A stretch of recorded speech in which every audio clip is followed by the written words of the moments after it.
for joining us. I have a special guest right here. He's no. It's a surprise. It's a surprise. Give you a clue. He does the weather. His name rhymes with Schmeat. Let's keep around this. Good news. Just a second. Happy Friday, everybody. It's the noon hour. We're going to be here with you for the next couple of hours covering all kinds of live events. We've got reporters digging into some of the stories of the day. A little bit later, we are going to be having Republican Congressman Tom Emmer joining us live. Lots to talk about from the week on Capitol Hill, including, of course, that funding that's in debate right now over the Department of Homeland Security. Also, a little bit later, this is really interesting. I don't know if you saw this. It was about a week ago today, actually. Should Minneapolis and its residents receive the Nobel Peace Prize for 2026? Well, there's one media outlet that thinks so. Why the nation sent in that nomination? We'll talk to the executive editor in just a little while. And then also, this is going to be really fun. Opening ceremonies, as you know, kick off today for the Winter Olympics at Trillium Woods Senior Living Community in Plymouth. That's right. We're going to take you there. Very exciting stuff. Hooray. We can't show actual Olympic stuff because we're not NBC, so who needs that when you can go to Trillium? Hey, are you going to talk back and forth with them? Yeah. Ask them if they're having their not so newlywed dating game. Have you hosted that before? I hosted that 2 years ago. Then was it last year? I got really sick. Was it in February? I just got really sick. Oh, no. 2 years ago, I got my, that's what it was. 3 years ago, I hosted. 2 years ago, I had my knee surgery and couldn't do it. And then I don't know what happened. Maybe last year I just didn't get invited. Oops. I don't remember. So maybe they are having it. I'm just not maybe I fell out of favor last year. No, I can't imagine. Because I live 5 minutes from the place. Oh. So yeah, I think I'm still in good favor with them. Ask them if they still like me or not. Ask them if I offended them by. You could stop by at 2 o'clock. They're doing opening ceremonies. Actually, I probably could get there because I got to go swing by and pick up Jack from school, and I got to do a few things. So yeah. Well, it's a beautiful day to be out there running errands in your car with that sun. Oh, the sun feels so good. I went out a little earlier, and it's not like we're that much colder outside right now than we were. Temperatures are starting to finally fall below freezing in the metro. We're hard pressed to do that. I thought we'd fall below freezing maybe around 10 o'clock this morning. Yeah. But parts of the metro still haven't done it yet. As we've maintained that thaw from yesterday, our high yesterday was 37. We bounced back there. We were at 37 for much of the morning commute as well, and we're still hanging on to the 32 and the 33 at the airport, even this hour. But we're giving it up in the North Metro. We've fallen into the upper 20s across parts of the far North Metro already into this noon hour, and we're continuing to see those temperatures slide on down, and they'll continue to slide on down into the 20s as we get on into our late afternoon and evening, and our wind chills continue to fall as we go on into the day, as our winds are quite gusty. So again, today's about the slide. The sun is out, that's great, but the gusty, blustery breezes gusting to 30 miles per hour in the metro and even 40 at times out west just make today kind of that raw edge in the feel as it kind of slaps in the face a little bit. As two cold fronts have just kind of come on by to pay us a visit, and we go down to 9 tonight, but the breeze does relax, so we don't have to deal with those just super sub-zero wind chills widespread tomorrow morning. Then it's back to the mid-20s tomorrow, which is seasonable, but we do it without much of a breeze. The clouds will return through the day tomorrow, and then just like that, we're back to a thaw. So it took us almost 3 weeks to get to a thaw again. We did 20 days where we were below freezing. January 16th was the last time we were above freezing before yesterday. So we did a 20-day stretch of frozen. We thawed out yesterday. We are thawed this morning. We're frozen the rest of the afternoon and tomorrow. Then we're thawed out again on Sunday, and then we're staying there every afternoon. 40s return on Monday and Tuesday, and our snowpack goes away at that point, other than the crazy piles and berms that we get, of course. And then Wednesday and Thursday, we're in the 30s, and I've said this all morning, if I had an 8 or a 9 day forecast that takes us to next Friday, which is Friday the 13th, I'd keep us in the mid to upper 30s. Next Saturday, a week from tomorrow, is Valentine's Day. I'd keep us upper 30s or even some 40s. And even looking ahead through the weekend, it's President's Day weekend, all signs are still pointing to milder weather all the way through that weekend. We got to be careful because we don't want to melt off too much. Right, we don't want to melt off, lake ice. I mean, every night still freezes. Yeah. So that's good, but the sun angle is getting higher. Every day we're picking up 2 to 3 minutes of sunlight a day, and not just that, but the angle of the sun is getting higher and higher and higher. Okay. There's a big deal that goes on here. All righty. Well, at least the sun's shining. It always feels so good. Yeah, and find out about if the not so newlywed game's going on. I think you should just stop by. think they're going to be waiting for you now. We'll see. All right, thanks, Keith. We'll talk to you in just a little bit. Heads up for folks, if you're going to be driving around the metro this weekend, we're talking about I-94 in St. Paul. There have been some delays because of winter weather, but the planned shutdown is officially a go for I-94. So the lanes start closing down at 8 o'clock tonight, full closure starting at 10. Here's what you need to know.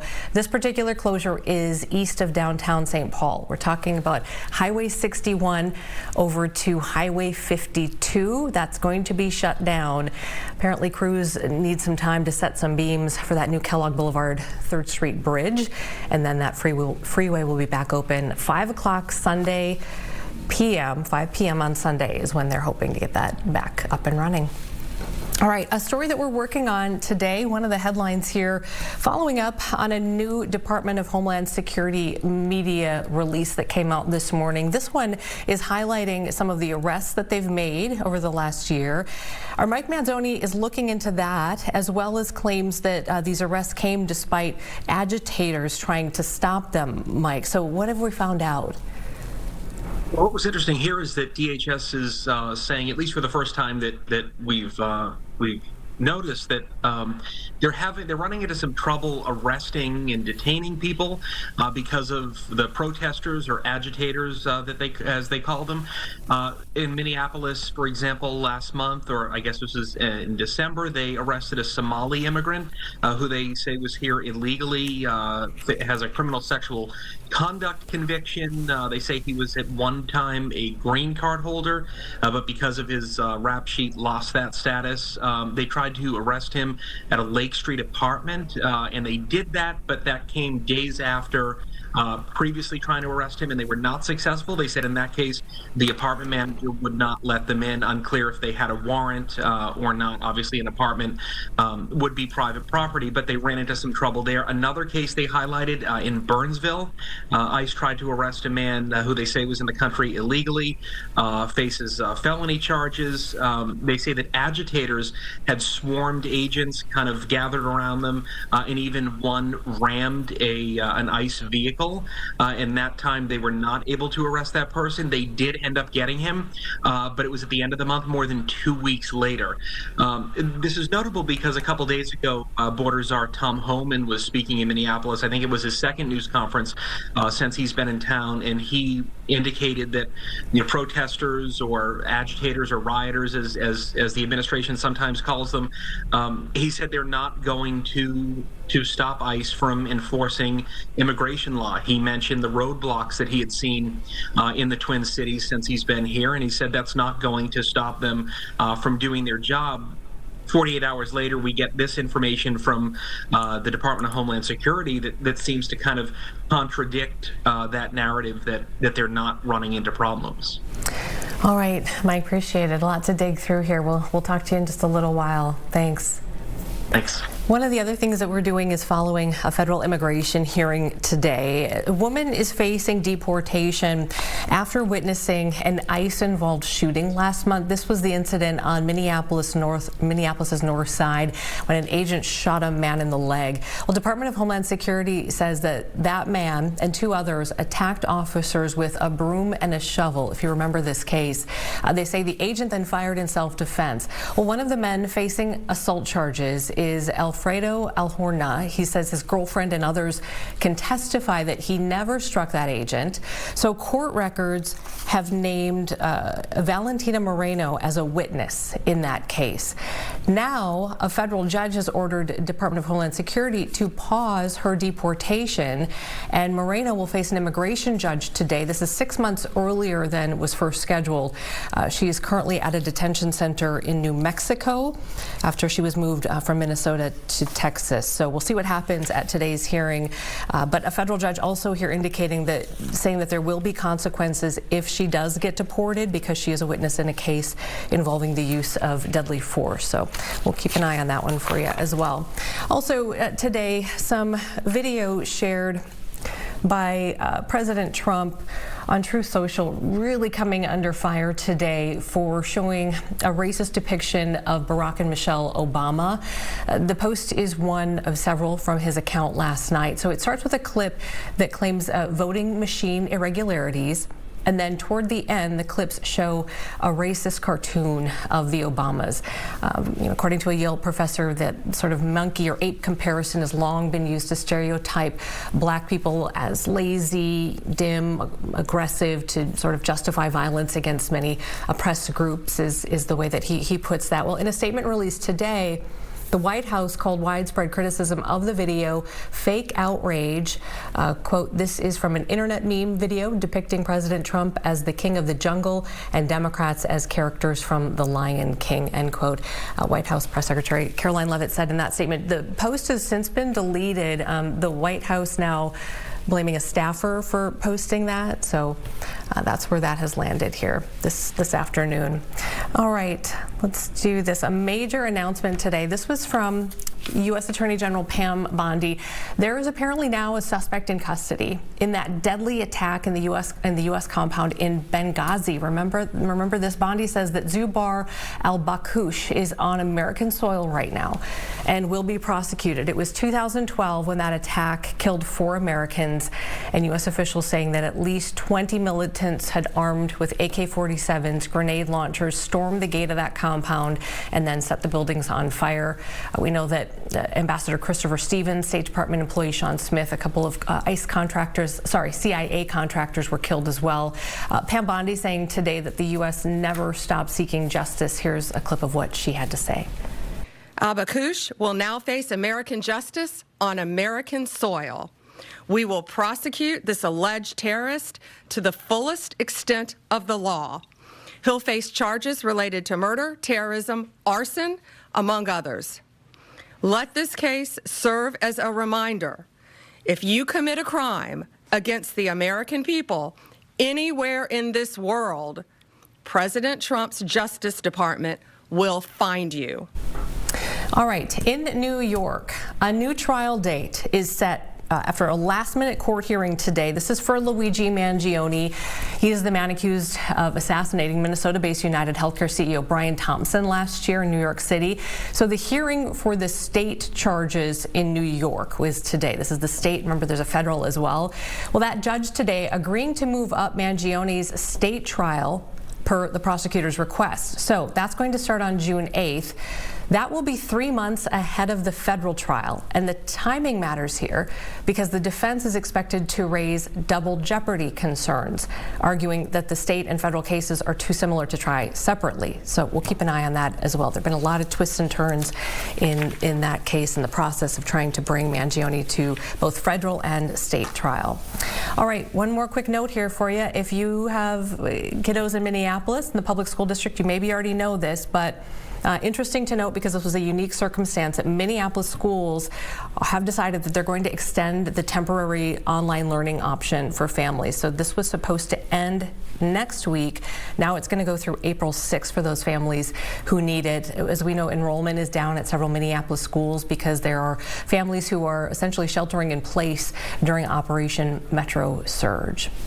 All right, let's do this. Let's take a quick break and come on back. When we do, we want to talk about whether or not Minneapolis and its residents should be the recipients of the Nobel Peace Prize. There's a media outlet that thinks that they should, and we're going to talk to the executive editor when we come on back. Stay with us. All Day Live continues.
and welcome back to All Day Live. About 16 minutes after the noon hour here on this Friday. The sun is shining. I hope it is where you are. It is here in Eden Prairie, and we are soaking it up. Let's hit some regional headlines here before we get on with our next interview. Regional starting in Brainerd, that area, starting, I guess, in Fergus Falls more specifically. A former youth hockey physician has been charged now with multiple counts of sexual assault. According to records, the doctor, 69-year-old Zvi Lavran, sexually abused 2 high school hockey players. The former physician now facing 6 felony counts of criminal sexual conduct. This is in Otter Tail County. Lavran is scheduled to appear for a hearing. I think February 9th is the next time that we'll have an update for you. Okay, how about to Fargo now? Fargo has extremely cold conditions. I lived there for many years. I went to school in that area. Anybody who's been there knows that it's a different kind of cold in Fargo Moorhead. I saw this story yesterday because one of my old dear colleagues, former colleagues, Kevin Wallavand, had the story that he posted. And if you know anything about Kevin and the news in that area, Kevin is like just an amazing storyteller, and he gets all just the most incredible stories. Well, he posted about this story yesterday about a Chihuahua, yes, you're reading it correctly, survived 20 days on his own out in the cold. Little Peanut was out there. The wind chill did not rise above 0 while he was missing. Think about just a little, there's not a lot of, fur there, right? His owner said that, this was an interview with the Fargo Forum, that he was not alone. Nearly 20 bunnies were seen near him in video surveillance, which led to his rescue. So what does that? It means the bunnies were keeping him warm, right? That's incredible. So Peanut, it was January 8th when it disappeared, and then 20 days later, just an amazing story. So the Inforum has that, and then Kevin Wallavand as well has it for you if you want to check that story out. Okay, let's go to Duluth. Let's do it. Duluth-related news, but Duluth-related news from Milan, Italy. The USA mixed curling team from Duluth off to a very promising start at the Winter Olympics, knocking off Norway and Switzerland in the first 2 matches on Thursday, beat Czechia, Canada in matches this morning. So we've got a couple of Duluth natives, and is Leo's directing, right? Leo, are you directing? Yeah, you should be doing the story, Leo. I should be our resident curler. We've got a couple of Duluth natives. Do you know how to pronounce their names, Leo? Corey, is it TC? Corey TC and Corey Dropkin. Thank you. I want to make sure I get the names right. They have had 5 more. They have 5 more round robin matches and continuing tomorrow morning. Great Britain. What do you think, Leo? I know people can't hear you. Solid win, says Director Leo. Love it. All right. Okay, let's do this. Let's move on to one of the interviews that we've got for you here today. This was interesting. I did not realize this. I guess I should have. But the Nobel Peace Prize has never been given to a city, right? It's usually an organization or a person. Could Minneapolis, though, be the first? Well, news outlet The Nation has indeed nominated Minneapolis and its residents. This happened last Friday. It was a letter to the Norwegian Nobel Committee. The Nation, the publication, is the oldest continuously published weekly magazine in the country. It is widely recognized as a more progressive publication. Joining me now is John Nichols, the Nation's executive director. Thanks for joining us. It's an honor to be with you, and I'm delighted to hear that Duluth's curlers are doing well. They are, yes, and our director, Leo, master curler, fantastic. So we're big curling fans here. So tell me why Minneapolis and its residents? Sure. I think the whole world's been watching Minneapolis for the last number of weeks, and it's been very tough. Look, things that have happened in Minneapolis have been jarring, I think even horrifying to a lot of folks. But the response of the people of Minneapolis, their mass demonstrations in 20 below 0 weather, their meeting of great challenges with singing and with peaceful demonstrations, things of that nature, I think has in many ways exemplified what the Nobel Committee over the last 100 and some years has said it's looking for when it seeks some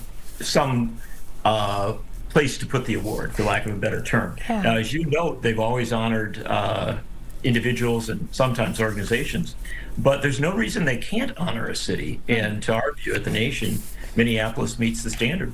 Well, it's interesting you mentioned, so I was reading a little bit. I didn't realize just how political the Nobel Peace Prize is or perceived or is. And when you mentioned maybe this could be the year, tell me a little bit about, what goes into, why do you think that this is the year for maybe something a little bit different in this space? Well, the Nobel Prize evolves, and that's one of the most interesting things about it. When we were submitting the application, when we were doing the nomination, we had a lot of communication with the Nobel Committee, and we looked at a lot of their history, how they've done things, and it's very clear that over time they've sought to expand where they give awards and how they give awards and with the purpose with which they give it. And so it seemed to us that it's totally appropriate to give it to a municipality, a city. In fact, you might be able to give it to the whole state of Minnesota. But the bottom line is that the Nobel usually seeks to send a message. The Peace Prize is given with a purpose of saying, look, we think something important has happened here. We may not always agree with every aspect of it, but we think it's meaningful and we think the world should be paying attention. And I think to the view of those of us who edit the nation, Minneapolis has sent a signal to the world about how to do a peaceful resistance to something that I think it's fair to say the overwhelming majority of people oppose, and to do so in a way that's creative, that's bold. It isn't always perfect, and there's plenty of reasons that people could criticize some aspect of it or another. But the fact is, if you look back on the history of Nobel winners, you can find plenty to criticize about many of them. At the end of the day, the purpose is to send that message. And I think that we think at the nation that giving the award to Minneapolis would in fact send a very powerful message, not just in the United States, but around the world. Have you spoken with Mayor Fry or anyone else here in Minnesota about it? What are those conversations? I've been in Minneapolis and spoken to a number of folks. Interestingly enough, what's fascinating to me is I've been in situations in coffee shops and places like that where people not knowing I was from the nation said, "Did you know that Minneapolis has been nominated for the Nobel Prize?" Oh. And so it's interesting that it's sort of spread, the word has spread. It's also been reported in newspapers in Norway and in Ireland and places around the world. So there is a lot of interest in this. In Minneapolis, I was talking the other night to Keith Ellison, who is the Attorney General. And of course, he has a tremendous amount of Minnesota pride. And so I think I won't put words in his mouth. I think that he's one of many people who see this notion as an interesting one. I've also done conversations with a lot of folks, some interviews where it's been striking that in the process, what happens is that people start to think about it initially, and they think, no, really, I don't know, are we that? And then as people kind of relax into the conversation, they tend to say, yeah, it wouldn't be that bad an idea. John, that is Minnesota in a nutshell. Who, us? What? No, that's definitely Minnesota thing. I'm surprised people are relaxing into it so quickly. Usually it takes us a lot longer.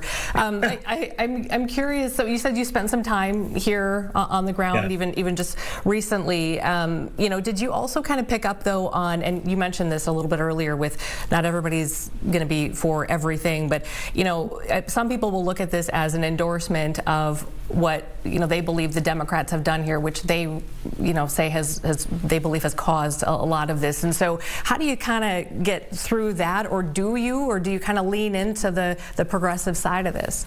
Well, look, The Nation is a progressive magazine, so it's important to acknowledge that up front. So what impresses us may not impress everybody else. But at some fundamental level, if you look at Nobel Prizes throughout history, it's rarely given to somebody who everybody likes or who everybody agrees with. It's often given to someone who has provoked debate, who has opened up a dialogue, opened up a discourse. For many years, our civil rights correspondent at The Nation was the Reverend Dr. Martin Luther King Jr. He won the Nobel Peace Prize while he was on our masthead as a contributor to the nation. And while today I think there's almost universal reverence for Dr. King, in his time when he was active, he had many critics.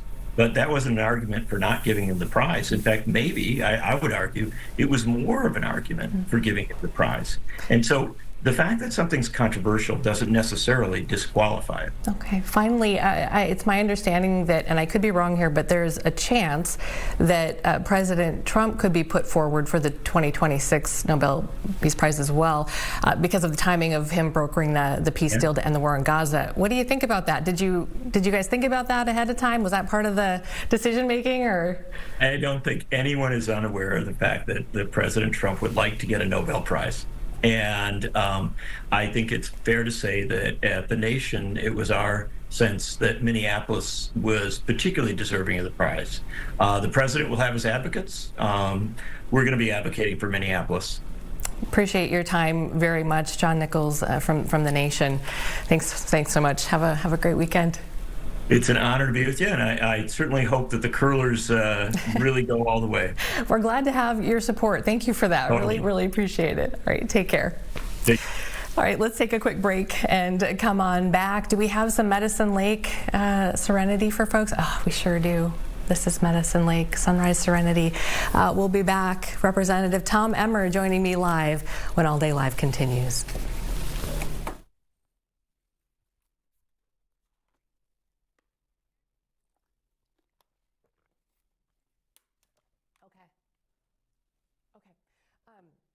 If you can let me know too, like when I do this, it usually means how much time do I have left? Because I have no concept of like, should I keep going or wrap it up? So, just maybe giving me like, if we're tight on, if we need to get to a break or whatever, just let me know like one more or that would be great. Thank you. He was good.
Hello, welcome back to All Day Live. 12:30 is our time now. The afternoon just flying by. We have a couple more headlines that we want to weave in here, some things that we're watching as well. And Ryan and Kara, if you want to let me know if we can work on what Rob's working on here to see if we can share that information too, that would be awesome. Or I think Amber, if she's listening, I know she's also doing a couple of other things. So a couple of headlines here that we are following. One is a federal immigration hearing. There's a woman who is facing deportation, and this is someone who says that she witnessed an ICE-involved shooting last month. This was the incident on the north side of Minneapolis when an agent shot a man in the leg. And you may remember Department of Homeland Security says that that man and two other men attacked officers with a broom and a shovel, and then they say that the agent fired in self-defense. That's the incident that we're talking about. Well, one of the men facing assault charges is Alfredo Alhorna, and he says that his girlfriend and others can testify that he actually never struck that agent. And so we looked at court records, and it looks like Valentina Moreno is the woman who's a witness in that case. So a federal judge has ordered Department of Homeland Security now to pause her deportation. She's going to face this immigration judge today, and that has been bumped up. It was supposed to be 6 months from now, so that's been bumped up, and she's at a detention center in New Mexico. So I'm not sure if she's going to be going to a federal courthouse there or have to come back here. I'm presuming it's going to be just there, but we'll see what happens today at that. And the federal judge also indicating that there would be consequences if she, in fact, somehow does get deported in all of this prior to when she's needed because she's a witness in a case involving the use of deadly force. So that's something we'll just kind of keep an eye on here for you. All right, also here, let's talk about small businesses. So small businesses and some entrepreneurs got together this morning, and they were talking about the impact that the ICE operations are having on them here locally. They want to launch a plan to help make up for some of those losses. So they talk about how the federal operations, they say, have disrupted daily operations, they've deterred customers, they've deterred workers from coming in, and the sales have just been declining. And some of them say that the cost could be in the hundreds of millions of dollars when they're looking at it kind of big picture. So what they're doing is announcing, it's called the Week to Shop Local for Truth and Freedom, so a week, and they're calling that a coordinated effort and just really urging Minnesotans to intentionally support local businesses. I think we pulled a portion of their press conference here, and let's play that. Businesses on Lake Street are losing $30 million a month in our corridor, and that number maybe even went up as of recently. There are mothers who are on their way to drop off their children at daycare or at school, but never make it to work because they were abducted. There are employees who are getting ready to potentially, wrap up their day, and they're at the loading docks. They never get to leave work and go back home because they are abducted. Business owners are facing what they're supposed to just have a regular day-to-day operations of running a business, but now running operations quite literally to protect their employees and their family. And this is not okay. And this is something that we can't get used to, and we can't feel desensitized to, and we can't feel numb.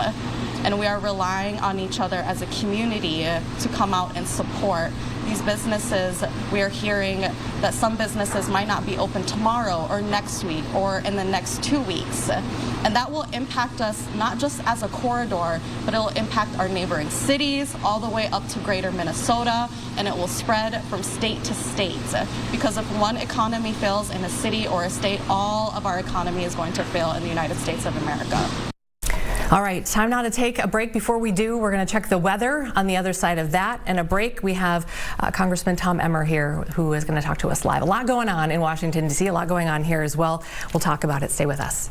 Well, after a lovely thaw last night and right on into our morning commute, temperatures, they are sliding, but look at that sunshine, blue sky for the day today. It's all about a slide in temperatures as we're heading Down, down, down. After having a morning commute in the middle 30s, after our high in the middle 30s yesterday, we'll be around 25 by 4 o'clock this afternoon. But wind chills, yeah, they are in the teens and single digits, with winds between 10 and 20 miles per hour and wind gusts up to 30 in the metro, up to 40. In western Minnesota, it's a little raw feeling for the day-to-day, a little blustery, we'll call it.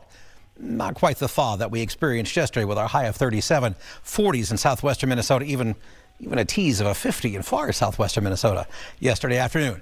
As we go on into tomorrow, though, we're back to seasonable weather after a cold start in the single digits. Quiet, though, for tomorrow as the clouds return. Then here comes a thaw again into the day on Sunday. And once we get to our Sunday thaw, we're in it for a while. The freeze-thaw cycle really begins with frozen nights and thawed afternoons. 40s for Monday and Tuesday, back to the 30s by the middle of next week, but still above average and still thawed. And then we're going to continue that trend probably right on into next weekend as well.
today.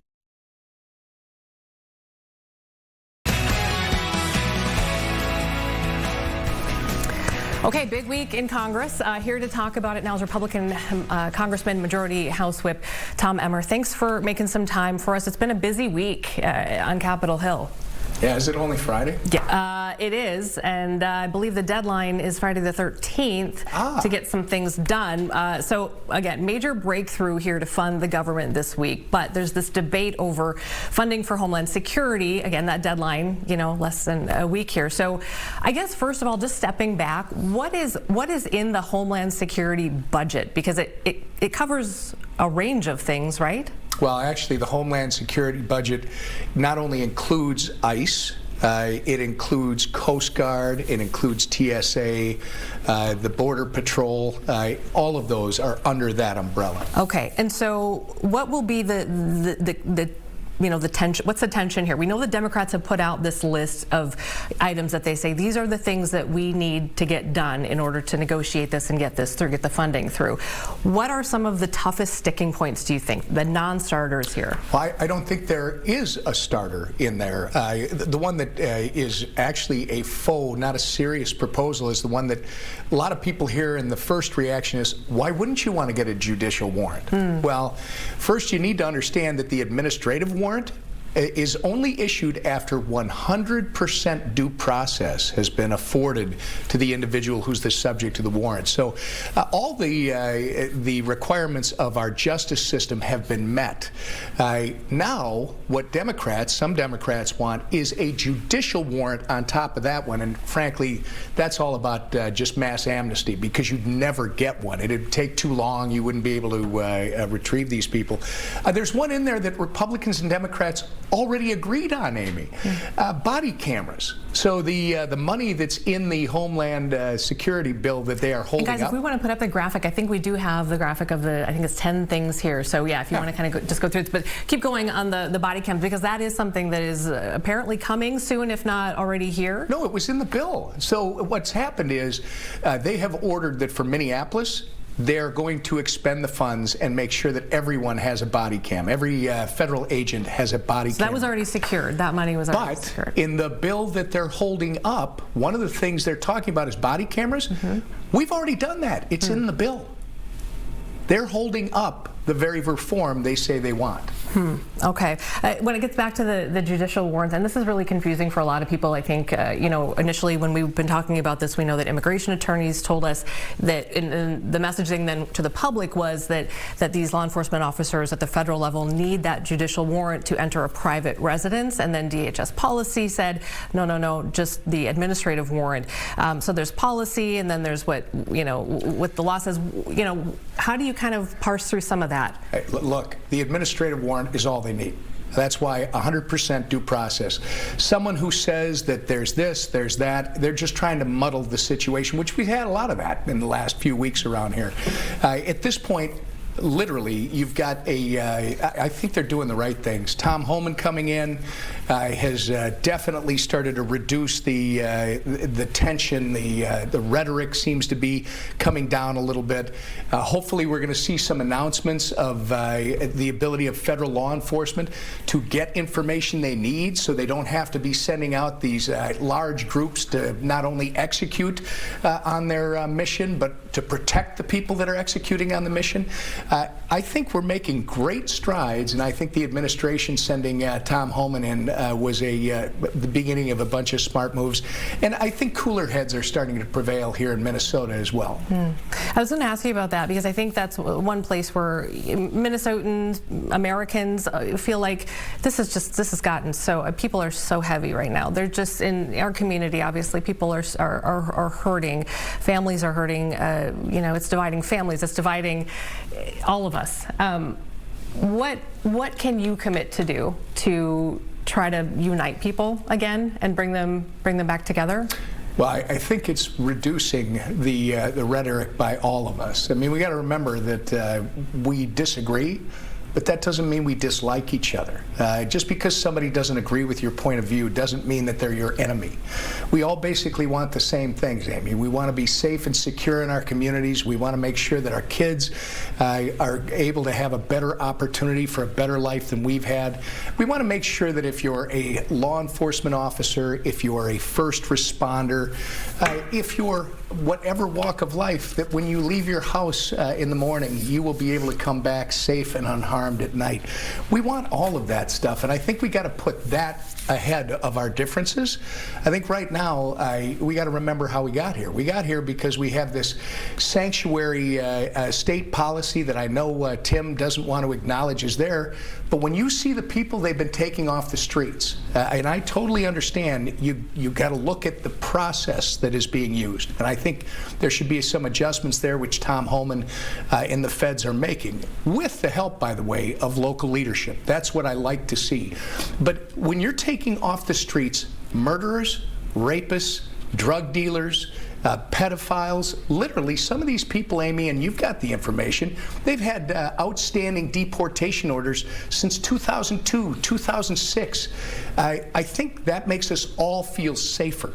Now, let's get back to allowing our law enforcement to work with each other to do the mission that we all want them to do, which is not to go out trying to disrupt things, but to find bad guys and bad girls and get them out of here. So there are a lot of people who look at all of this, and you know this, especially here in Minnesota, and they say, we've heard I've heard from just different local Republican politicians that constituents are saying, we wanted the worst of the worst out. This isn't what we voted for. There are, moderates who are saying that. So as we head into 2026 here in these midterms, how is the Republican Party here in Minnesota going to try to navigate that? It's very interesting where we're at right now. I think we're exactly where we need to be. I mean, again, we got here because we were not enforcing any of these laws. So that's what starts it all. I think as we get through this process now, what I hear when you get out of the internal core and you get away from the echo chamber that is some of the more left-wing media types, when you get out of the echo chamber, I hear from my people, we are so grateful that the feds are here doing this job. This needed to happen for a long time. Are they all happy with the methods, with the surge, as they call it? No, they've got concerns about that. But this, just like Los Angeles that we were talking about 9 to 10 months ago, this will pass, and we will be back to talking about the most important things around here, which is one, the economy. The economy is already on the rebound. I believe by next summer you're going to be realizing some serious gains. No taxes on tips, no taxes on overtime, double standard deduction. People are going to start to see and feel real money in their pockets. And then we got to get back to talking about the $9 billion allegedly in money that was fraudulently built from Minnesota taxpayers under Tim Walz's watch. Those are the things that we're going to be talking about in the coming months. A little bit earlier you were talking about how we can work together. It reminded me of when you were here last time, maybe it was, and we were talking during a break, and you were saying how you've known Senator Amy Klobuchar for obviously decades. You've been colleagues with her, and people would be surprised to know just how kind of tight you all are just from having life experiences in DC. Have you talked to her since she has decided to run for governor? I could say yes, but it was just last night when she walked past me on the plane and said hi. Really? We haven't talked about this. We've talked about some other things, obviously, before she made the announcement that relate directly to our state. But the governor's race, she and I haven't had that discussion yet. And I hope this could be a decision that she will regret making. We'll see. Well, look, Amy's, you're right. Amy and I get along. We're basically peers. We grew up in neighboring towns. I've known her since at least she was the Hennepin County attorney in Minneapolis, and I was a city council member out in the western suburbs. But in this case, first off, you've got a state that Tim Walz is going to leave for you that is essentially broken. All the money that's been built, how are you going to cure the fraud issue? It's going to be the #1 question. How are you going to clean all this corruption out of our state government? Second, if you look over time, Amy, her numbers from 2018's election to 2022's election, they dropped. She basically only won 3 of the counties that she won in the 2018 election, and she lost my district. She won it in 2018, and she lost the 6th congressional district of Minnesota in 2022, I think was the next one. No, 2024. So the idea, Amy's got the brand and the personality, no question. But the idea that this is an automatic, and by the way, running for this is going to be a lot different than doing the Senate job. The Senate job is about facilitating getting things done and making sure things happen. This job is going to be taking a position. Are you on what side or the other? And you're going to have to take positions that people are going to know whether you are for something or against something, because you can't just be for everything now. All right, we are running up against a hard out for you, so we gotta let you go. But maybe you can check back in with us here as we continue to watch the discussions over the funding bill and see how that shakes out. It'll be interesting. Well, and I hope we get back to being Minnesotans very soon, Amy. All right, thank you, Congressman. Appreciate you being here. We're going to take a quick break. Let's check the weather first, though. Blue sky and sunshine. Looks nice, doesn't it? But It's getting colder as we speak across the better part of our Friday afternoon. We started off with a thaw this morning that lingered through most of the night last night. Coming off of our 37-degree high yesterday, we only teased a bit of a freeze just after midnight last night, where we dabbled at 31, went back to the mid-30s for much of our morning commute, much of the morning. Now back below freezing as we slide on into the afternoon. If you're not there yet, you're getting there, and into the 20s for the rest of the afternoon, as again the blustery conditions continue for the afternoon as the temperatures slide through the 20s, then into the teens this evening, into the single digits by tomorrow morning. And those wind chills feel like the teens and single digits already for most of us out there. Wind chills below zero for northern Minnesota, far western Minnesota as we head on out the door. The good news is at least the breeze relaxes through the night tonight. And then for tomorrow, a quiet day as we have more of a seasonable afternoon as the cloud cover returns for our Saturday afternoon.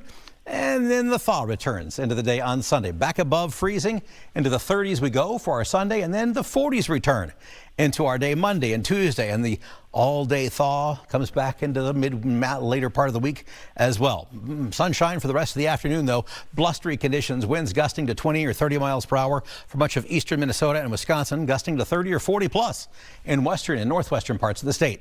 The winds relax tonight as temperatures continue to fall to the single digits, even some sub-zero readings up north. And then morning sunshine gives way to afternoon cloud cover as we have a quiet day tomorrow and seasonable. Highs remain frozen but average in the mid-20s for your day on Saturday. We put it all together on a forecast, and here's what we get. Falling temperatures today, clearing to sunshine with a blustery breeze. We'll be in the mid-20s heading on into the afternoon hours. No problem whatsoever with those those wind chills that stay in the single digits and teens, more of that blustery feel. Actual temperatures in the single digits overnight tonight with, again, a chilly night as the winds relax. And then for tomorrow, perfectly seasonable, frozen as the afternoon clouds slowly build. 26 degrees for a high. Bang on average. As we go into the day on Sunday, sunshine and thaw. 35 degrees for your high, barely frozen into Monday morning. Then back to the 40s we go with patchy sun. Cloud cover builds into the day on Tuesday, a high of 40, still plenty of melting. And then passing clouds to sun, highs in the low 30s on Wednesday, mid-30s on Thursday. And if I had an 8 or a 9-day forecast, we'd continue this trend. Highs will remain in the 30s, if not the 40s, as we head on into next Friday or even on Valentine's Day, which is a week from tomorrow. Valentine's Day is a week from tomorrow. Yes. Gulp. Are you ready, Kara? No, I mean, it's Valentine's Day. You kind of figure it out, maybe. It's true. Yeah, that's true. All the reservations are booked everywhere, though. Yeah, by now, if you don't have one, good luck. Kara is here. You're in the producer chair today, and wow. So we have some pretty big Timberwolves news that broke here this afternoon. Yeah, so Mike Conley is reportedly back. Allegedly back. So he was traded earlier this week and traded again from the Bulls to Charlotte, and now he's reportedly coming back to the Wolves. Okay. Minnesota Mike is coming back. You know, as you know, Twitter, used to be Twitter, now it's X, is a cesspool. I mean, it's disgusting. But the sports tweets, Kara, I'm there for the sports tweets, and people are just so funny. I mean, I don't know if you can see this one, but this is a guy who said this is Mike Conley's greatest moments as a Chicago Bull and a Charlotte Hornet, and it's just like a black screen. I mean, it's just cute stuff like that, you know. We are so happy that Minnesota Mike is where he belongs, which is in Minnesota. Yes. Starting to not look like they were going to make a real run for a championship here at the beginning of the season, and I thought, oh no, this could be Mike's last, and we really got to do this for him. So now we got a couple more pieces in place. I'm pretty sure the guys just got here, I think today, or they're introducing him to the media today. So we'll look forward to that. But just kind of like, it just feels right, you know, feels right again. Yes. You know, Anthony Edwards on Wednesday was saying, like, oh, Mike's an OG, we need to have him back. I know. He's such just a good dude. Everybody says, you know, such a good dude. So that is so great for him and for the fans. Also the Olympics, are you excited to start watching the opening ceremonies? Yeah, I was just saying, I love the Winter Olympics because I feel like you're able to get into a sport maybe you didn't know existed. More so than the summer. Do you play any like winter sports at all, or no? No. I ice skate. I can ice skate. Oh, see, there you go. Yeah. There you go. Do you? No. Are you gonna sled? No. I mean, ski? Nothing. No. No My son- bobsledding? No bobsledding. Got a big snowboarder in my house, but that's about it. No. But yeah, opening ceremonies. Gosh, is it any minute now? Is that what's the time difference? I believe they started at noon, but they're replaying them again tonight. Yeah, they're replaying them again tonight. I think 7 o'clock. How about Lindsey Vonn? I know. Wow. Right. We were talking about this morning. We're like, how is she able to do this? I don't know. Our assistant news director Mike was saying we should have a guest on to talk about that kind of injury and just exactly what it takes to get you back in like 3 days. I mean, the amount of injections of what what cortisol, whatever is in there, just has to be just wow, incredible. But yeah, great to see her. She completed her training run today. Wow. So that means that she's able to compete in the women's downhill final, which is this Sunday. She's just amazing. That's just incredible. Love seeing her up there. I saw the smiling faces of all the women at the press opportunity the other day, and it's just so good to see her there. It just feels right. Like Mike Conley being back in Minnesota, it just feels right. Let's see, what else? Well, what's our off time here? 58. We're gonna take some Zen at 57. Oh, what's our Zen? We've got a video of it's a sled dog. The sled dog stole a journalist camera in Greenland and managed to hit record while using it as a chew toy, I guess. So this, I'm not sure how zen-worthy this is. Can we just take it right now and just put that on a loop? Because that's awesome. Can we do that? Can we do that, Leo? I don't want to throw Are you ready to go? I guess. Or we could just have Leo talk about curling for the next 60 seconds. I know, Leo should take this chair. Seriously.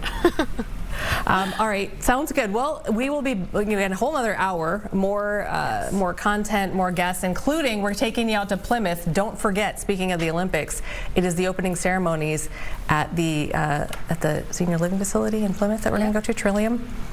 It's going to be what do the kids say? It's going to be lit. Is that right, Kara? Yeah. Sure. Exactly. Yeah. I'm so glad you're here. Help me out with that stuff. All right, let's watch our Zen Not Really moment, but just worth it, and then we'll see you back here on the other side of the break.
And welcome back to All Day Live, heading into the 1 o'clock hour now on this Friday. We made it, finally Friday. February 6th, though, the month is just clicking on by. It feels not like February out there today. Meteorologist Jared Piepenberg is here.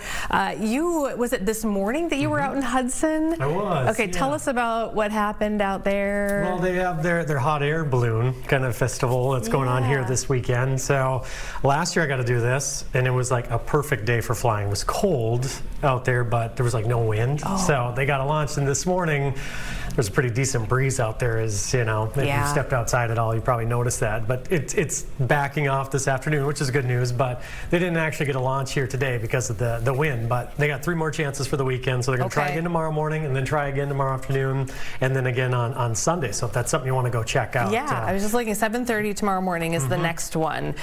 So annual hot air balloon rally in Hudson. Yeah, that sounds. So you did it last year? Yeah, well, I was just there. I didn't go up with them, but but it's so neat. I've never been around it before. So they get them all out in these fields, and they got the heat going in them, and then they just like slowly go up, and like when they're ready to go, they're like, "Oh, see ya." It's not like, "All right, hold up." They just kind of like, "All right, we're going." So, and it's neat talking with them. It's like a big party for them. They were saying that they get together kind of like one time a year, but they're coming from all over. Someone I talked to was from Chicago, another one from Milwaukee. So they're like, it's like these friends you get to see one time a year that you have all these things in common, and they were kind of giving each other hard times because they have different styles of baskets. There's like all these things. We got to get in there and do kind of more an in-depth story. I love that. I didn't even know. It was like, I see it as a hot air balloon basket. I would have never thought. But one of them had, they're kind of square. Another one it's a triangle shape. So they're like, you couldn't afford a fourth corner. So they're just kind of like giving each other fun jabs, and it was just fun to be out there with them again. That's great. Hopefully the wind will cooperate this weekend. That they'll get to launch. Looks like a little breeze out there tomorrow. It's probably right on that threshold, so that's something that folks want to check out. But they have a ton of festivities, it sounds like, going on. That sounds so good. It's even a parade for tonight. Did you want to show us kind of the next couple of days? Yeah, I got some graphics that are just kind of rolling right now. So I was talking about just the winds, and then just kind of look. So temperatures are actually falling here today. We're in the 30s this morning, so when I was out there, it was gorgeous, besides the breeze. Nice. But temps are falling, but it was only like about a week ago. We were just hoping for temperatures like this.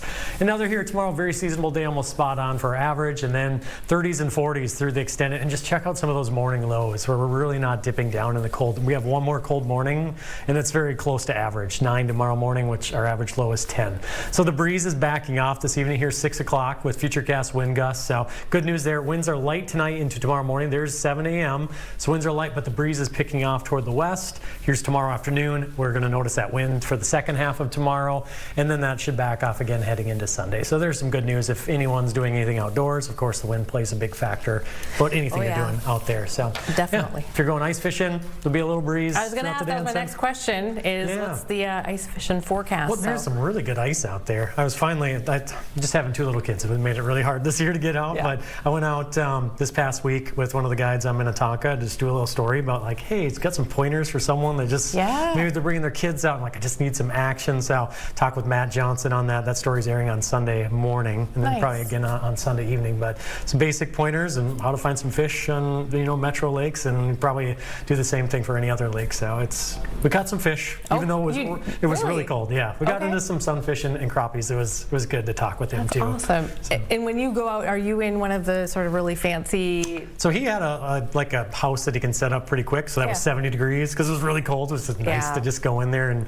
warm up. And Scott Keller was with me too, so it was like nice. Like he's running the camera, so his hands are getting so cold too. I bet he loved that. Yeah, so it was nice to take a little break from that. But for the most part, he's out there, and Matt, who we were with, is punching a bunch of holes, which is what they call it, like drilling, augering the holes, and then we were hopping all over trying to find the fish. But that's usually how he does it. But he has a little bit of everything, whatever way you want to fish. Nice. I feel like it's a rite of passage. If you live here, you should just try it at least once, just to say you've done it. This weather is so much more reasonable for it, because we were out there. He's like, it was kind of tough there for those 2 weeks of just having he's guiding these people like all day long. It's like, it's really cold, so just make sure you dress warm, and then sometimes you just got to go in the house and relax. I know. Yep, it's good to have that. Well, thanks for checking in. Appreciate it. Always feels good to head into a weekend when the sun is shining and we've got these kinds of temperatures. So yeah, it is really nice. All right. Well, thank you. Appreciate it very much. Let's run through some headlines for you here and find out what's going on. We want to kind of start with a heads up up for Metro drivers this weekend. If you're going to be out and about, this is I-94, St. Paul area. After there were some delays over the winter for doing this project, it's actually going to happen now. This is an I-94 shutdown with lanes starting to shut down at 8 o'clock tonight, a full closure then starting at 10. So the area is east of downtown St. Paul, right there. You can see it from Highway 61 to Highway 52, and crews will be there kind of setting beams. There's a new Kellogg Boulevard 3rd Street bridge that's happening, so that's the work they're going to be doing. And then they're hoping to get that back open, 94 back open by about 5 p.m. on Sunday. So just kind of watch for that and know that that's happening, because that could definitely reroute you if you don't know it's coming. You don't want to be in a hurry, be running late for something, and then have to worry about that. So, all right, we are also following a couple of other headlines here. One of them is a federal immigration hearing that's happening this afternoon. This is for a woman who is facing deportation after she says, or her boyfriend says, she witnessed an ICE-involved shooting last month. This was that incident in North Minneapolis, on the north side, where an agent had shot a man in the leg. Department of Homeland Security said that that man and 2 others, they say, attacked the officers with a broom and a shovel. That kind of jogs your memory as to which one we're talking about. And then the agent says that, DHS says that the agent then fired in self-defense. Well, one of the men facing charges right now is Alfredo Alhorna, and he says that his girlfriend, this woman, and others can testify that he never struck the agent.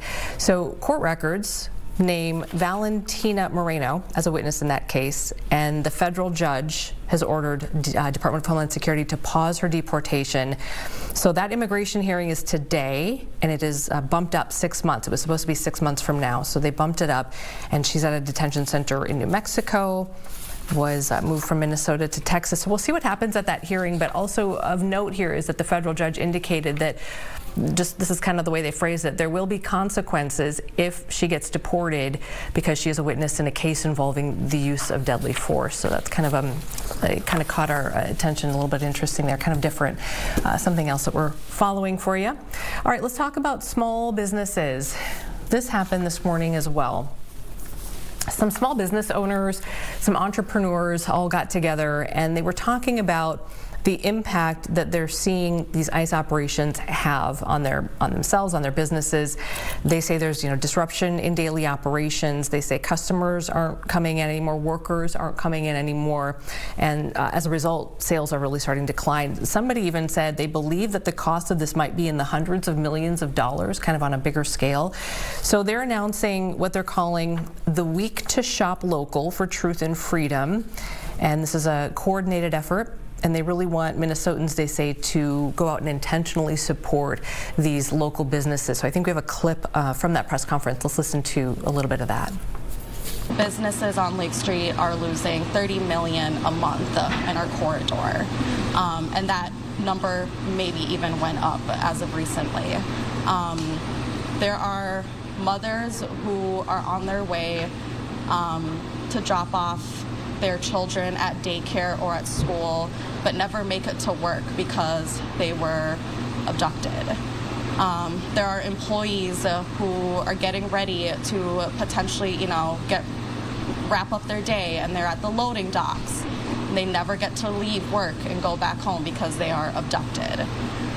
Business owners are facing what they're supposed to just have a regular day-to-day operations of running a business, but now running operations quite literally to protect their employees and their family. And this is not okay. And this is something that we can't get used to, and we can't feel desensitized to, and we can't feel numb.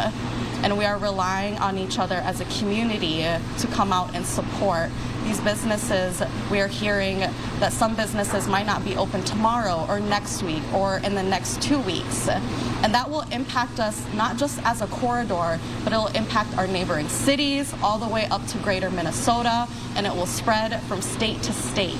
Because if one economy fails in a city or a state, all of our economy is going to fail in the United States of America. All right, we also want to talk about some video that is circulating, getting a lot of attention today. It's a video shared on True Social on President Trump's account and coming under fire today for showing a racist depiction of Barack and Michelle Obama as monkeys. The post is one of several from his account last night, and it starts with a clip claiming voting machine irregularities, and then toward the end, the clip shows a racist cartoon of the Obamas, as many people are seeing that. So a Yale professor was quoted as saying, this comparison has been long used to stereotype black people as lazy, aggressive, and to justify violence against many oppressed groups. The White House also putting out a statement calling the widespread criticism of the video, quote, fake outrage. They say that it's from an internet meme video depicting President Trump as the king of the jungle and Democrats as characters from The Lion King. That's from Caroline Leavitt, the White House press secretary. Now, Axios did ask Leavitt whether President Trump would remove it or issue an apology. I believe that we said earlier that that's taken down now. You guys have to let me know if that's still accurate, but I believe earlier we reported that it had been taken down. All right, speaking of the Trump administration, we have a major announcement here from U.S. Attorney General Pam Bondi. There is now a suspect in custody in that deadly attack on the U.S. compound in Benghazi. Bondi says that Zubar al-Bakush is on American soil. This is someone that will be prosecuted in this attack. It was 2012. 4 Americans were killed. U.S. officials saying that there were at least 20 militants who stormed armed with AK-47s, grenade launchers, and they ended up storming the gate of that compound, set buildings on fire. We know that the ambassador, the U.S. ambassador to the area, Christopher Stevens, and then a State Department employee, Sean Smith, also 2 CIA contractors were also killed in that. So Bondi saying today that the U.S. really never stopped seeking justice, and I think we have a clip of that as well. Al-Bakush will now face American justice on American soil. We will prosecute this alleged terrorist to the fullest extent of the law. He'll face charges related to murder, terrorism, arson, among others. Let this case serve as a reminder. If you commit a crime against the American people anywhere in this world, President Trump's Justice Department will find you. All right, and also watching, this is yet another sort of court hearing that we're watching today. This is in New York. A new trial date is set now. There was this last-minute court hearing today for Luigi Mangione. He is the man accused of killing Minnesota-based United Healthcare CEO Brian Thompson last year in New York City. The hearing today is for the state charges in New York. The judge today agreed that they would move up Mangione's state trial. That's what the prosecutors had wanted. So that's going to start on June 8th. That is 3 months ahead of the federal trial. The timing matters because the defense is expected to raise this double jeopardy concern, arguing that the state and federal cases are too similar to try separately. So that was a win for the prosecution today in the state trial for Luigi Mangione. And finally, one more note here. Minneapolis is extending. The public schools are extending their temporary online learning option. This was supposed to end next week, I believe, but now it's going to go through April 6th for those families who need it. We've just spoken with the school board chair, I think it was about a week ago or so, and at that time they were kind of trying to still decide. They're going to see what the environment was like, but it looks like they are going to extend it now. As we know, enrollment is down. They have said at several Minneapolis schools because there are many families who are essentially sheltering in place during Operation Metro Surge, and so they wanted to make sure that as many kids as possible had access to the online learning. So they've been virtual for a while now. All right, let's take a quick break and come on back. And when we do, we're going to take you over to Plymouth for a very, very special interview. We are headed to Trillium Woods Senior Living Community. It's the Winter Olympics, and they are celebrating, and they have some very, very special people there celebrating. So we're going to check in with them when All Day Live continues. Stay with us.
All right, are you excited for the Olympics, the Winter Olympics, to get started? Opening ceremonies in Milan, Italy. You can go and watch it again tonight.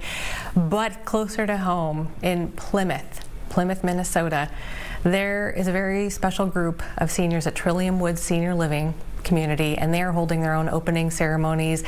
Kicks off a week of Senior Olympic Games. They are representing 8 countries, and they're going to begin their Olympic journey with a parade of nations. Yes, even a parade of nations at 2 o'clock today. So very excited to talk with former USA women's curling team member Myrna McKinnon. Good to see you. Hello. Hi.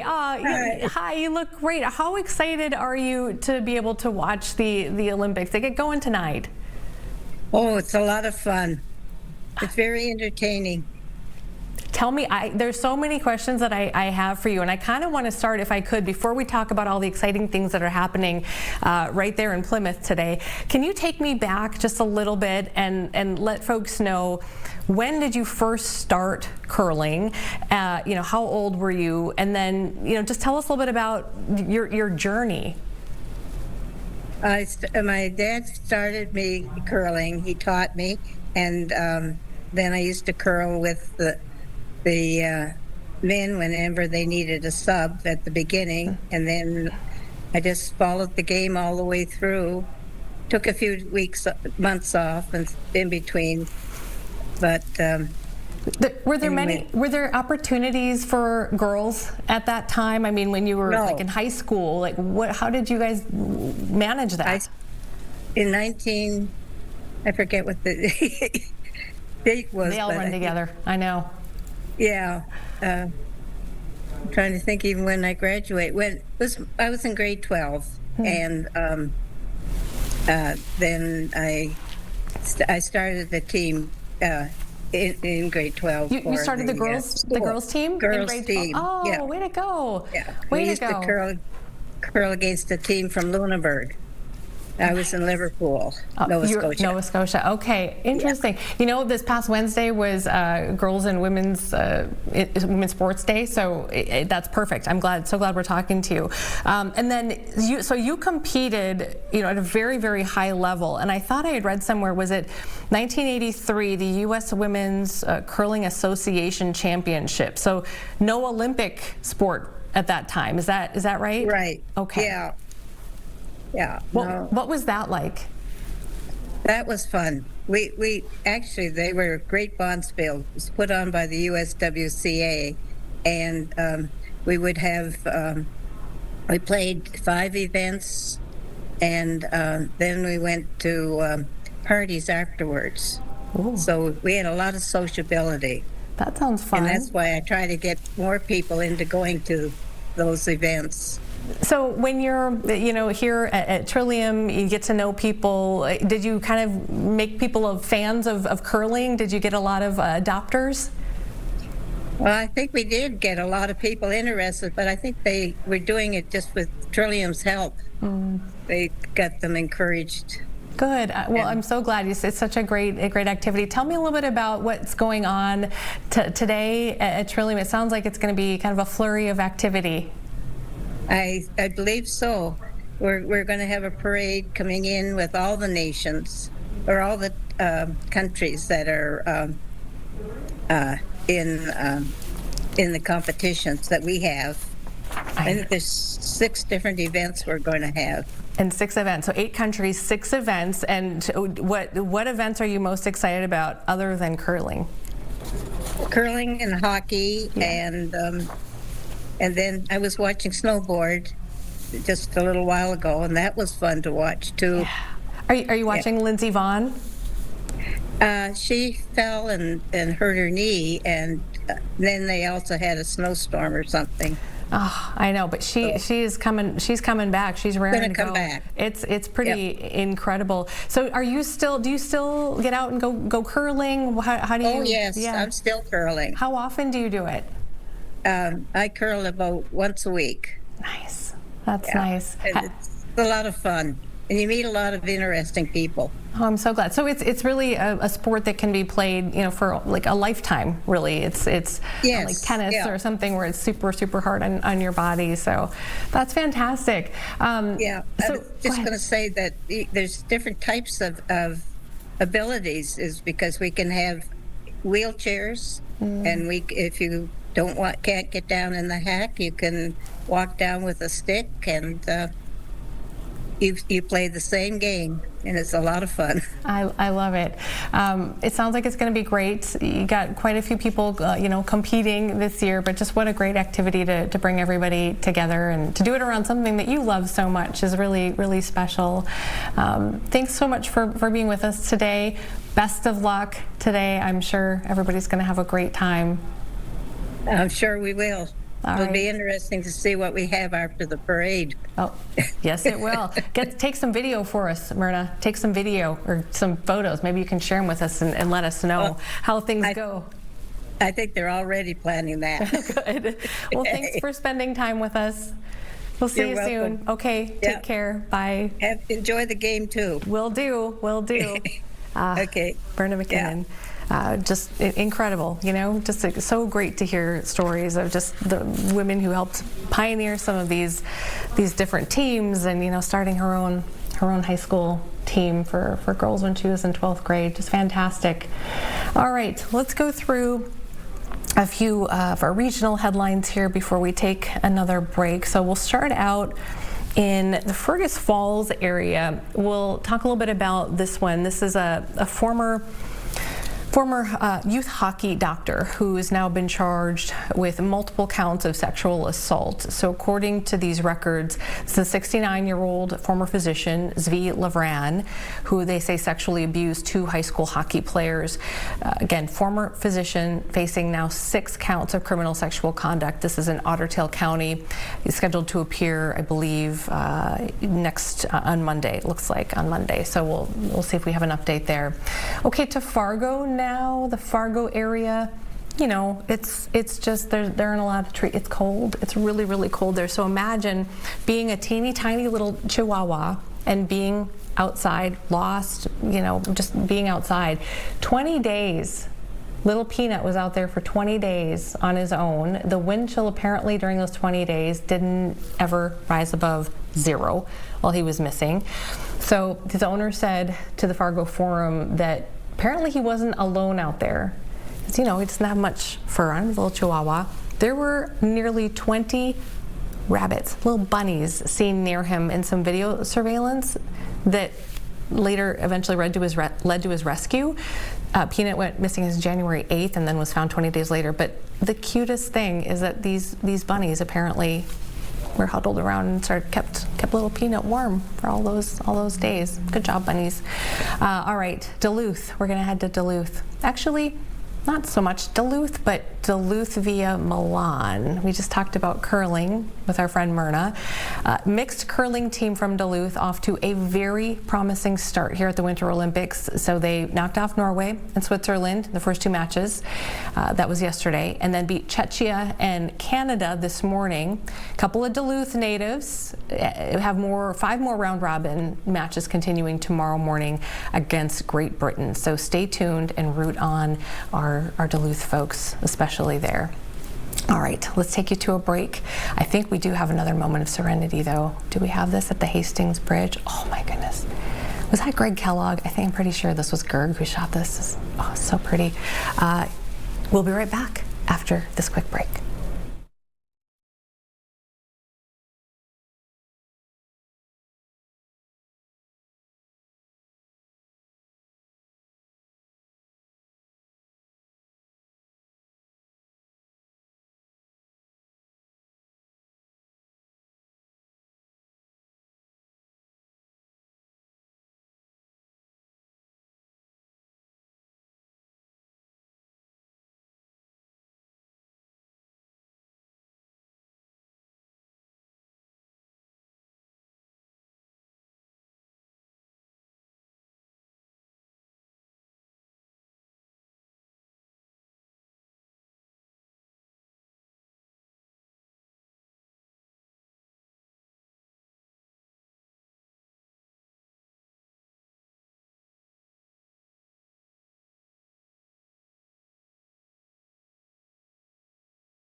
Welcome back to All Day Live. Just going through, and I was just checking online. We're waiting for, looks like, not so much a press conference, right? I think this is on Teams, you guys.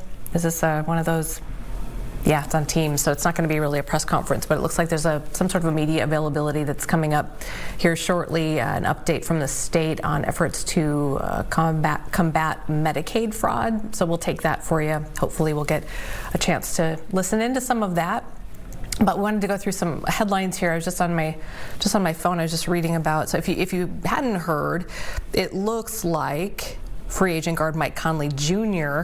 is coming back to the Minnesota Timberwolves, which is fantastic. So this is just ESPN sources, you know, your Shams that are reporting this. So nothing official yet, but it looks like, according to ESPN, the sides are working on timing of him re-signing. So Conley, as you remember, it was not that long ago, earlier this week, was traded already twice this week to Chicago and then to Charlotte. And once you're traded twice, then you become eligible. And then so the Wolves, it looks like, are picking him. And that was, people had speculated that might happen. So it looks like all will be right with the world when Mike Conley Jr. comes back. Minnesota Mike back with the Timberwolves. A couple of other things that I noticed, Rob Wilson flagged this for us a little bit earlier this morning. There is an article in the New York Times, if you are interested. It is profiling Hennepin County Sheriff DeWanna Witt. And the headline is, as Minnesota reels amid immigration crackdown, a sheriff agonizes over her role. And then the subheadline says, Sheriff DeWanna Witt of Hennepin County says she thinks she could help end the crackdown by allowing some measure of cooperation with ICE.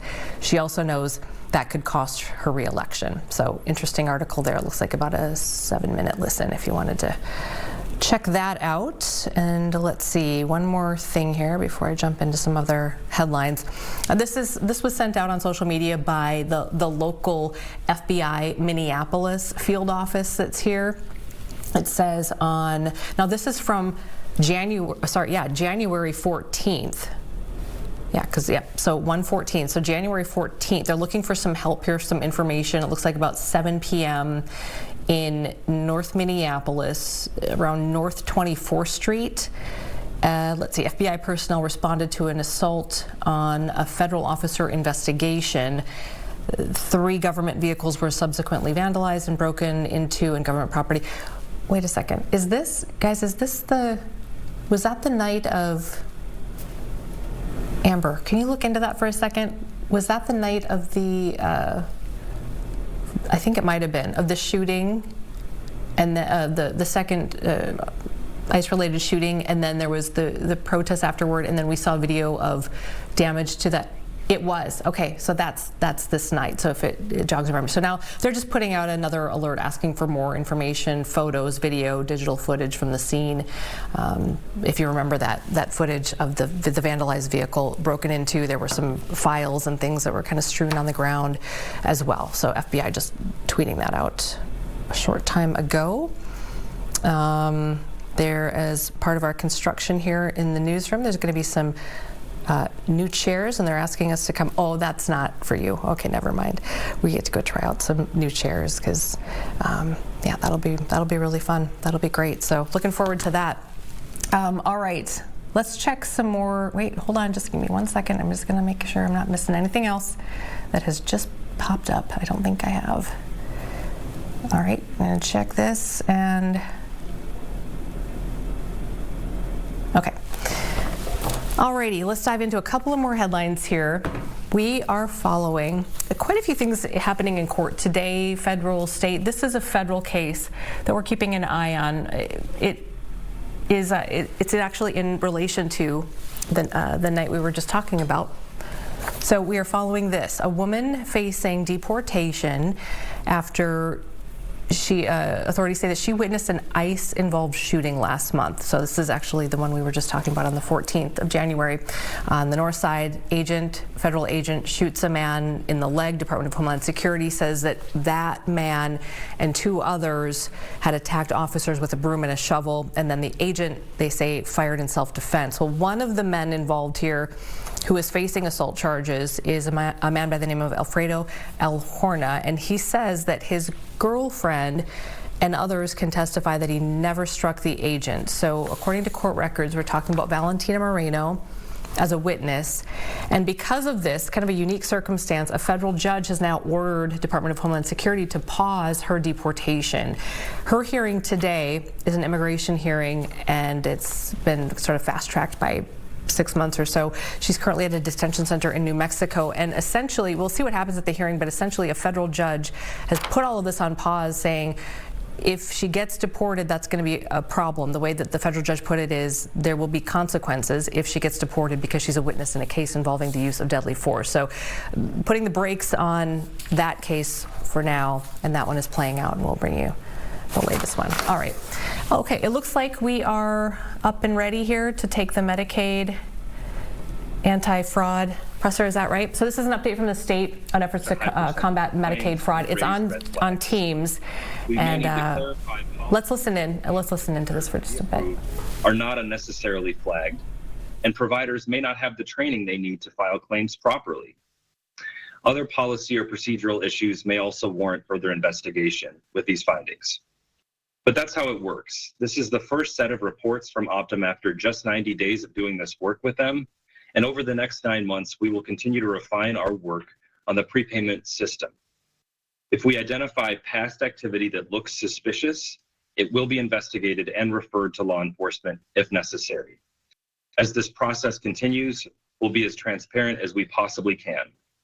We're not just building a prepayment review system, we're working to rebuild trust with the people of Minnesota. It means we will have to show our work as we move forward, being willing to admit that we don't yet have all the answers. Right now, Minnesota is doing more than any other state when it comes to minimizing the risk of fraud, hardening our systems against bad actors, and aggressively investigating suspected fraud, waste, and abuse, and referring cases to law enforcement when we find wrongdoing. Our goal is to win back trust by making Minnesota a national leader in program integrity. Thanks, Jen, and back to you. Thanks, John. So that was an overview of the reports, which we have sent to almost all of you at this point. We do have time for some questions. So if you have a question, please raise your hand and we'll acknowledge you and you can come off mute. Oh, AJ, that was very fast. Well done. So AJ Edcare, you can go ahead with your question. I think one of the big things that jumps out is if Optum could find this in 90 days, why was the agency not spotting some of these vulnerabilities over a period of years? So I think that's a good question. The first thing I'd say and repeat is that this is an initial analysis. So these are initial findings. They have, a series of analytics based on their kind of proprietary systems, in addition to looking at our system and designing new analytics that are specific to Minnesota. But I think to answer your question directly, so it's an initial review of claims. So this is a kind of a first pass, so to speak, after 90 days. But to answer your question, I mean, we did not have tools, I think, up to the task of responding to the increasingly complex fraud schemes that we have been grappling with, particularly in the last year or so. And so I think this is a step in recognizing that we needed more. We have gaps that we have to deal with, and this is a really key step in closing those gaps and using Optum and this new technology to be able to respond in a way that's more sophisticated as the fraud schemes become more sophisticated. But the prior kind of tip-based way that we investigated fraud or potential program integrity concerns, it just wasn't up to the task. And we'll still rely on that tool, but now we're adding new tools that are more sophisticated, like the sophisticated fraud schemes that we're finding. Thanks, AJ. Let's go to Corin at Fox 9. Go ahead. Yeah, thanks. In the reports, I noticed that the redactions include all the vulnerabilities as well as the recommendations for change. So I'm wondering, obviously the legislative session starts here in less than 2 weeks. I assume they'll be able to see those and we'll be able to eventually report on them. But I'm just wondering, when are we going to see these? How are we going to know what the vulnerabilities are and what the recommendations are to fix them? Sure, that's a fair question, and we expected it. And according to the Minnesota Government Data Practices Act, we are basically redacting security data. And the major issue and consideration with that is that we don't want to share information with bad actors, with fraudsters, that will tip them off to how we're looking at fraud and looking at risk or vulnerability to fraud. So the last thing we want to do in this process is to provide information that helps people steal from the Minnesota taxpayer. So we're trying to balance transparency and provide as much up-to-date information as transparently as we can with you all and with the public, but also protect information that could present more risk. Thanks. Let's go to Alex DeRozier with the Pioneer Press. Go ahead. What's your question, Alex? Appreciate it. I was just taking a look at the executive order or the Walz order on this back in October, and it says, the purpose of this audit is to detect suspicious billing activity, to scrutinize the use of public funds. And I'm just wondering, is there anything in this that stood out to you as far as suspicious billing activity goes? I mean, I think you had mentioned the autism services program, but I mean, what kind of suspicious billing activity did this audit pick up on, if any? Yeah, so I think a couple of things. Optum was looking at perhaps billing trends that might have raised some questions, things that may not have seemed clinically appropriate, and did that, of course, by looking not only at their own frameworks and analytics, but looking at our own policies in our provider manual, for example, the Minnesota Healthcare Program's provider manual, and looked at billing relative to some of the guidance in there and recommended, I think, some additional policy changes that would help us reduce risk or vulnerability. And so I think those are a couple of examples where we could add additional restrictions or additional frameworks around claiming to prevent or reduce risk in that regard. So it could be, again, something that's not clinically justified for the service or the person being served, depending on how their service plan looks or what their needs are. It could be, again, remarkable consistency in billing that wouldn't make sense kind of based on human experience, things like that. So I think those are just a couple of examples that Optum may have looked for. The other question I had, just as a sort of a follow-up, just because this was mentioned in the October release. Does this pause of payments continue? I suppose it's now been overrode by the additional pauses in payments that are as a result of the DHS stuff. So maybe I didn't need to ask that question. So I can leave it. I'll leave it there. But there was a pause of payments back in October, right? And so I suppose now with other pauses, or how does that work? Because I remember at the beginning of the audit there was a pause, right? So I might try to sort out a couple of things here. There are a couple of types of pauses in payments that have occurred. I think one is a payment withhold for individual provider organizations if our Office of Inspector General has a credible allegation of fraud. So those are just broad payment withholds for that provider organization, again, based on those findings and that information. There was then a temporary suspension in processing claims that began in December, late December into early January, that was put in place in order to begin this new enhanced prepayment review process with Optum. That is no longer in place, so providers are now getting paid biweekly as they have been.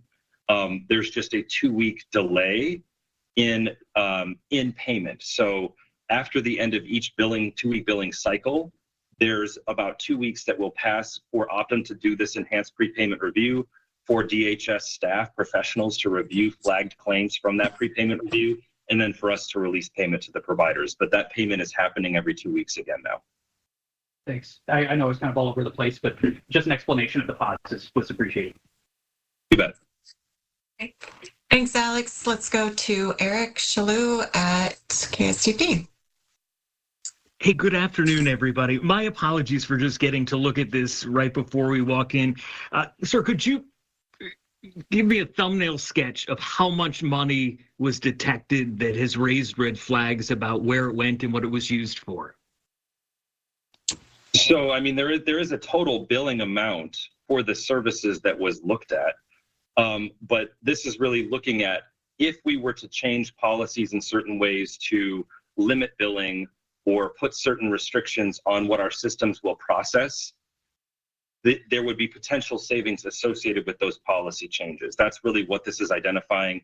to be clear, it's not an assessment, a forensic investigation of program integrity problems specifically or fraud specifically.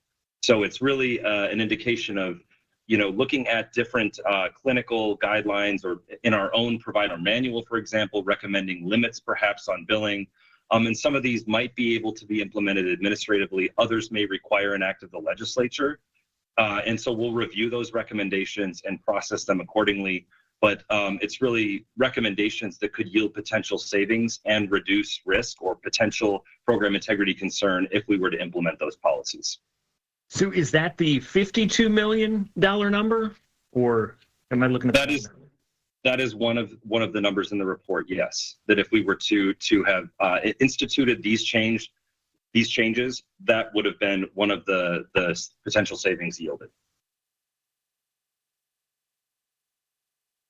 Great, thanks. Let's go to Alyssa Chen at the Minnesota Reformer. Go ahead, Alyssa. Thanks. My internet is a little shaky, so let me know if I cut out. But two quick questions. One, sorry if you already said this, but so will the policy recommendations be, the unredacted policy recommendations, be given to the legislature?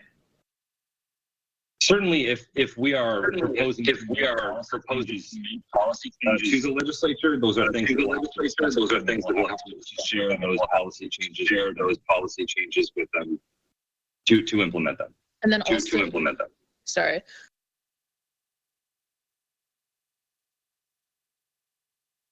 I think the other thing I might add briefly is, if we take administrative action, we would also, of course, notify legislators of those changes, so they understand kind of how the program is operating, and importantly, how we're responding to program integrity, either risk or making program enhancements.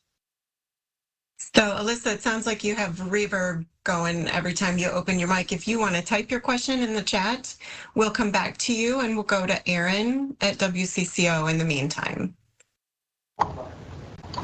Thanks for taking my question. Hopefully you can hear me. When you look at the 14 programs, are you able, John, to say which one is the most vulnerable out of the 14? And then kind of the follow-up there is, we've heard many people say this, that it's not just small changes that are needed here and there. This is going to be a complete overhaul for a lot of programs. And so how long should Minnesotans expect that to take? I think that's a really good question. So I think the first thing I'd say is that certainly we will work with the legislature as needed in the upcoming session and share the different recommendations that we have coming out of this to strengthen the programs or the services where we can. And again, some of these changes will likely require legislative action. And I think to the extent that we can work with the legislature in this given session, we will do that. To the extent that we have future findings as our work with Optum proceeds in the coming months, we have a year-long contract with them. We will develop more recommendations, throughout the year and possibly into the next session as well. So it just, and of course, we will have a new governor next year, and the new governor will have ideas as well, I think, as a result of this work, and those findings will be shared with the new governor as well. So I think it will likely be a multi-year effort, but certainly in the upcoming session, if there are items that we can work on in partnership with the legislature, we'll do that. Great. And then could you just say which of the 14, I guess, from a high level, really raised eyebrows as, okay, this is our most vulnerable program in that category? Yeah, so I don't know if I can say with certainty at this point which service, for example, is the most vulnerable, but we did call out, of course, the Autism Services Benefit, EIDBI, as having kind of the largest number of findings in terms of flagged claims through this analysis. So that's one that certainly stood out in the report, and one that we kind of shared proactively with you all. But again, this is a first pass. It's an initial analysis after 90 days, and we'll have to continue to refine our understandings of what's been flagged. And again, there are savings figures associated with each of the analytics. And so we'll have to, again, look at those and sort out what exactly that means in terms of risk and the share of claims that need further follow-up. Thanks for those questions, Aaron. I do have Alyssa's question in the chat. Her follow-up question is, does DHS have access to MCO or non-fee-for-service Medicaid claims? Yes, we do. Great. Okay. Eric, you had a second question over at KSTP. Go ahead. Sorry, we had some tech issues when I asked you the question about the dollar amount. So I just wanted to ask you again, if you could break down for folks the dollar amount that has been identified from questionable billing. Could you put the dollar amount on what they found? So in the report, there's the $52 million figure, and then the broader figure in the other tables. I think we'd have to follow up with you to kind of process, but there are a variety of different elements in there in the tables that we can process with you.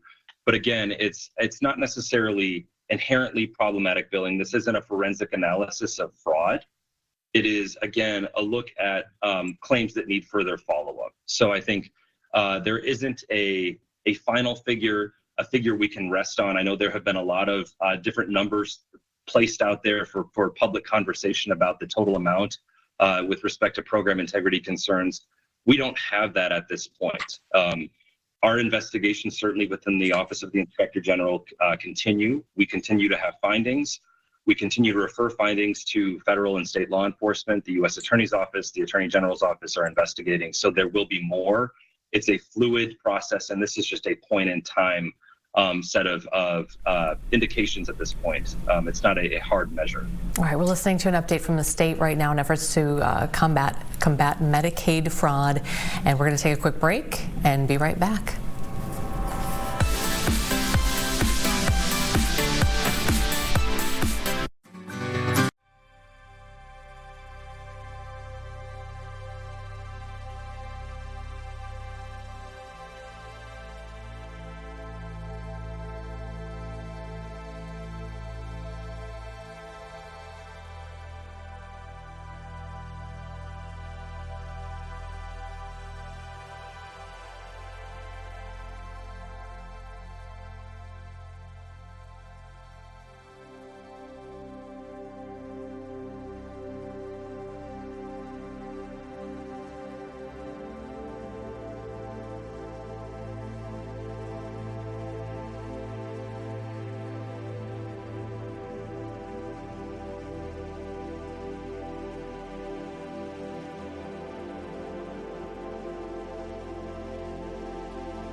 Mattress today.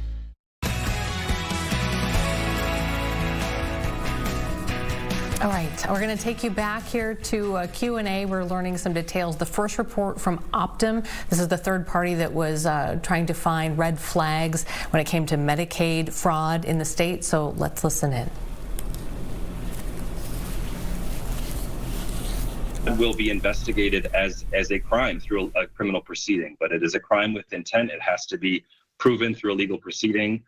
So at this point, we don't have a figure, but certainly as we develop more understandings of risk and areas where we can change policy, we will provide that information to you. But I think at this point, it's premature for us to place a number on the figure. But part of what we're trying to do with these enhanced analytics and with this work, this enhanced prepayment review, is to provide a better understanding of potential savings and different policy changes that we can make to prevent fraud, to tighten up program integrity and to tighten up our policy frameworks around these services. Thanks, John. We appreciate your time today and these answers and your expertise. Those of you on the call who are journalists, we also appreciate your work and are looking forward to your coverage on this topic and all the difficult things that we're talking about these days. So with that, we'll end the call. Feel free to email me with questions that you have as you're working. Thanks, everybody. Have a great day. All right. All right, so that again was Optum giving us, they're the third party who was looking into any sort of red flags there may have been in the Medicaid fraud claims, things like missing documents, improper claims, higher billing patterns.